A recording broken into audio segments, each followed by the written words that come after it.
Sometimes life begins to fall apart, and you think you're doing something wrong. You lose friends. Your job feels meaningless. The life you built starts to feel like a lie. But what if this isn't a breakdown? What if it's a breakthrough? Before we dive in, subscribe to Mind Clinic, where we explore the deep truths of psychology, philosophy, and the human soul. And join our community for powerful insights into personal and spiritual growth. Now, let's jump in.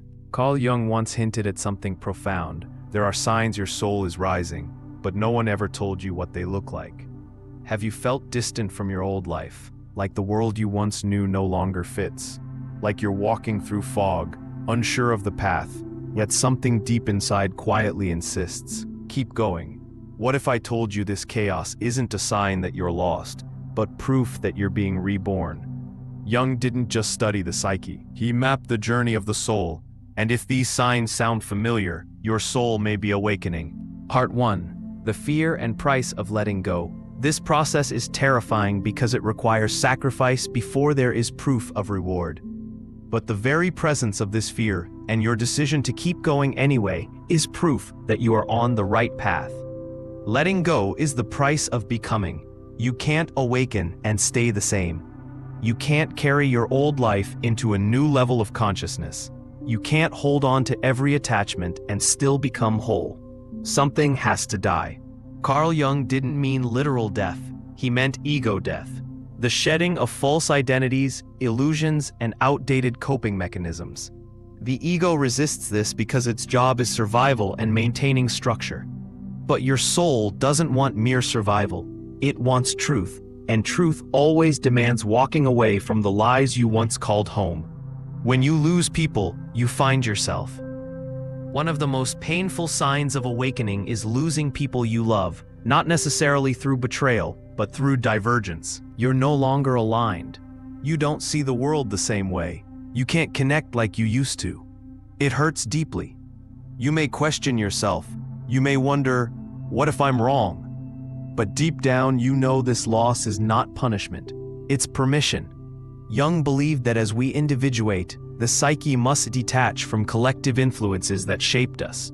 Family patterns, cultural programming, even long-standing relationships built on an old version of you that no longer exists.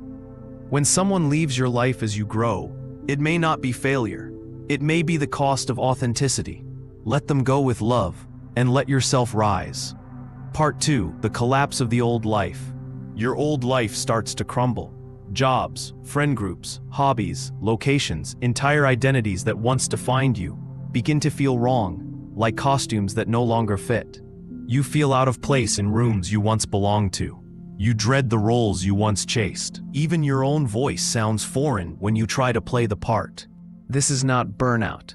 This is existential metamorphosis. Jung taught that what once sustained us must sometimes collapse to make space for a greater version of ourselves. And that collapse often feels like everything is going wrong. But in truth, everything is falling into alignment by falling apart. Fear doesn't mean you're off course. It's easy to think fear means turn back. But on the path to awakening, fear often means you're exactly where you need to be. Fear means you're stepping into the unknown. Fear means your ego is losing control. Fear means you're about to leave the comfort zone where your false self was born. Jung wrote, "Only boldness can deliver us from fear, and if the risk is not taken, the meaning of life is violated. So when fear arises, honor it, but don't obey it. Use it as a signpost that you're approaching the threshold of transformation." Part 3. Losing everything to gain yourself. You feel like you're losing everything, but you're actually gaining the self. You may cry over relationships that ended, paths you didn't take, identities that dissolved. But what if that loss isn't the end? What if it's a reclamation? When you lose what was never fully you, you gain the space to discover who you truly are. When the false self dies, the real self is born, not in a moment, but slowly over time. In the ashes of what used to be. Jung's work centered on this paradox. The self is not created, it's uncovered. Often it's buried beneath a life you no longer recognize. If you're losing everything but gaining clarity, integrity, and peace, you're not dying, you're being resurrected. Part 4. Saying goodbye to the life you thought you wanted. You say goodbye to the life you thought you wanted. There's a unique grief that comes with letting go of a dream you once held dear. Maybe you thought you'd be married by now, wealthy, famous, a parent, or someone admired by everyone around you. And now none of that fits. This grief is sacred. It's not bitterness, it's a death ritual. You're laying to rest a version of yourself that served its purpose. You're releasing the map you were handed so you can draw one from your soul.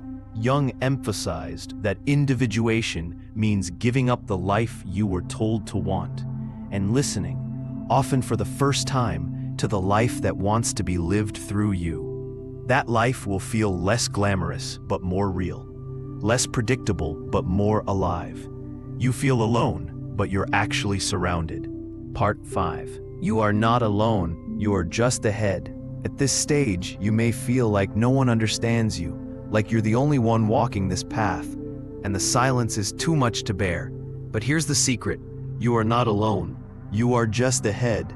You're ahead of the mask, ahead of the lie, ahead of the fear. Others may be people you'll never meet, walking their own path quietly and bravely in parallel with yours. You are part of a great soul migration, a return to self that transcends time and place. Jung knew this deeply. That's why his work still speaks across generations. The soul's journey is universal, and you're part of that lineage. You still keep going. Despite the fear, despite the grief, despite the confusion, you keep going. That alone is a miracle. That alone proves something inside you, something wiser than logic, stronger than emotion, deeper than the mind, is guiding you forward. Jung would say this is the sign of individuation in motion. The self is becoming conscious. The soul is driving the vehicle. The old world is falling away, not because you're lost, but because you're finally coming home. Part 6. The emergence of the higher self. There is a moment on the journey where something subtle yet profound begins to occur. You no longer feel like you're walking alone. You sense a quiet presence behind your choices. You feel watched, not by the world, but by something within you, something ancient, something whole. It doesn't speak loudly or demand attention, but it moves you. This is not ego. This is the self, with a capital S. According to Carl Jung, the self is the organizing principle of the entire psyche. It is not the ego or the persona. It is the center of your wholeness, the union of your conscious and unconscious mind. And when it begins to emerge, your entire experience of life changes. You no longer feel defended by the roles you play. Once, you were the achiever, the peacemaker, the provider, the rebel, the good daughter, the strong one. Now you see those as costumes. They were useful, they helped you survive, but they are not who you are. The self doesn't need a role to justify its existence. It simply is. Jung said that when we move from ego identity to self-awareness, we no longer feel the compulsive need to be someone in the eyes of others. Instead, we rest in beingness, a state that is whole, grounded, and radiant without needing external confirmation. You're not your story. You're not your trauma. Part 7. Living from the self. You're not your labels. You are the consciousness behind all of it. Your decisions come from alignment, not approval. In the past, you said yes because you didn't want to disappoint. You said no only when you had no other choice. You chased opportunities to be seen, applauded, validated. But now, a new internal compass has taken over. You choose what resonates. You say no without guilt. You walk away from what's wrong, even if it's popular. You no longer ask, will they like me? You ask, is this true for me? This is what it means to live from the self. Jung believed that once the self begins to lead, the ego relaxes. It no longer scrambles for safety. It no longer needs applause. It becomes the servant, not the master. And that shift is liberation. You find peace and paradox. The ego wants certainty. The self embraces contradiction. You feel grief and gratitude at the same time. You feel lost, but deeply grounded. You feel small in the universe, but also part of it. You hold light and shadow, not in conflict, but in harmony. This ability to hold paradox is a sign that the psyche has matured. Jung taught that the self is not about perfection. It's about integration. It unites opposites, conscious and unconscious, masculine and feminine, strength and vulnerability, chaos and order. When you can hold two truths and let them coexist, the self is present. That's not confusion. That's wholeness. Part 8. Trusting divine timing and seeing the sacred. The need to prove yourself begins to fade. You used to want to be understood. Now you just want to be real. You used to want to win arguments. Now you prefer inner peace. You used to broadcast success. Now you quietly live in alignment. There's no need to perform when you're whole. No urge to convince when you're grounded in truth. Jung said the self doesn't compete, it doesn't compare, it doesn't conform because the self doesn't fear invisibility. It knows that truth needs no spotlight. It just needs to be lived. You trust the timing of life. The ego wants control, deadlines, guarantees, predictability. The self trusts divine timing. Even when the path is foggy, you feel everything has a place, even your pain, setbacks, and delays. You no longer rush. You no longer panic. You no longer resist uncertainty with clenched fists. Instead, you surrender, not from weakness, but from wisdom. Jung described this as the symbolic life, experiencing life not as a linear path to control, but as a mythic journey to participate in. Once you trust the flow, you stop clinging. You start receiving. The world feels connected, not chaotic. When the self awakens, you stop seeing the world as random or hostile. You begin to feel a thread of meaning running through everything. You no longer dismiss things as coincidences. You see them as patterns, reflections of your own psyche unfolding. You see relationships not as accidents, but as invitations. You see obstacles as initiations. Even your wounds feel like sacred assignments. Jung believed the self reveals the archetypal order beneath life's surface.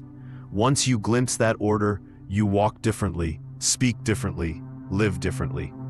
You no longer need the world to change because your perception has. You recognize the divine within.